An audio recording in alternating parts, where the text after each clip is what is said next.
La 13e session extraordinaire de la conférence des chefs d'État et du gouvernement de l'Union africaine tenue par visioconférence, une session consacrée à la zone de libre-échange continentale et africaine.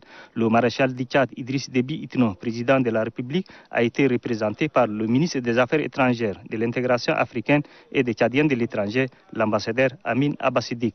Cette conférence est placée sous la houlette du président de l'Afrique du Sud, Cyril Ramaphosa, président en exercice de l'Union africaine, en présence du président de la Commission de l'Union africaine, Moussa Faki Mahamat. La zone de libre-échange continentale et africaine est un marché commun africain créé à Kigali au Rwanda sous le leadership des chefs d'État africains et mettra l'Afrique sur la voie de l'émergence grâce aux échanges commerciaux et par l'harmonisation des règles des tarifs douaniers. À cette session extraordinaire, le ministre des Affaires étrangères, de l'intégration africaine et des Tchadiens de l'étranger, Amin Abassidik, représentant le maréchal du Tchad, appelle les organisations sous-régionales africaines à s'approprier ces mécanismes pour rendre libres les échanges commerciaux.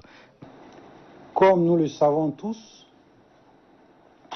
la ZLECAf est une chance pour notre continent car cet instrument devrait changer le visage de l'Afrique en créant les conditions de son industrialisation et de la libéralisation de son économie.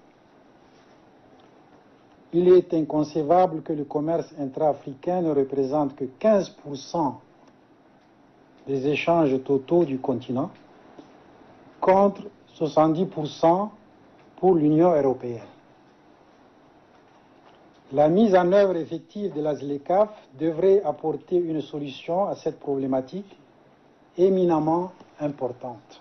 Le fonctionnement de cette zone de libre-échange continentale et africaine sera effectif en 2021. C'est Accra, la capitale ghanéenne, qui abritera le secrétariat général de cette institution.